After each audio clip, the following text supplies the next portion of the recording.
സമൂഹ മനസാക്ഷിയെ ഞെട്ടിച്ച ആറ്റിങ്ങൽ ഇരട്ടക്കൊലപാതക കേസിൽ തിരുവനന്തപുരം പ്രിൻസിപ്പൽ സെഷൻസ് കോടതി ഇന്ന് വിധി പറയും. കാമുകിയുടെ മകളെയും ഭർത്തൃമാതാവിനെയും കൊലപ്പെടുത്തിയ IT ജീവനക്കാരൻ നിനോ മാത്യുവാണ് ഒന്നാം പ്രതി. 4 വയസ്സുകാരി മകളെ അടക്കം കൊല്ലാൻ ഗൂഢാലോചന നടത്തിയ നിനോയുടെ കാമുകി അനുശാന്തി രണ്ടാം പ്രതിയാണ്.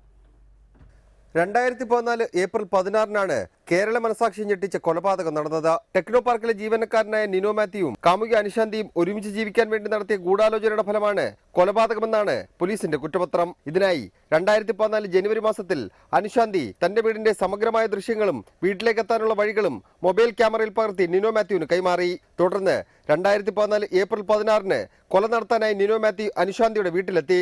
അപ്പോൾ അനുശാന്തിയുടെ 4 വയസ്സുള്ള മകൾ സ്വാസ്തികയും ഭർത്താവ് ലതീഷിന്റെ അമ്മ ഓമനയുമാണ് വീട്ടിലുണ്ടായിരുന്നത്. ലതീഷിന്റെ സുഹൃത്താണെന്ന് നിനോ മാത്യു പറഞ്ഞതനുസരിച്ച് ഓമന ലതീഷിനെ ഫോണിൽ വിളിച്ച് വീട്ടിലേക്ക് വരാൻ ആവശ്യപ്പെട്ടു.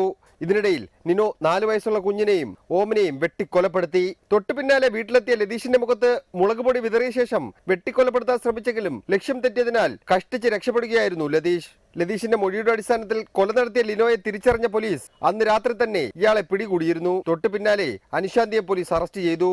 5 മാസം നീണ്ട വിചാരണയ്ക്കൊടുവിലാണ് കോടതി ഇന്ന് വിധി പറയുന്നത്. 85 രേഖകളും 41 തൊണ്ടിമുതലുകളും പ്രോസിക്യൂഷൻ ഹാജരാക്കി. 49 സാക്ഷികളെയാണ് വിസ്തരിച്ചത്. Special public prosecutor VS Vineeth കുമാറാണ് പ്രോസിക്യൂഷന് വേണ്ടി ഹാജരായത്. റിപ്പോർട്ടർ തിരുവനന്തപുരം.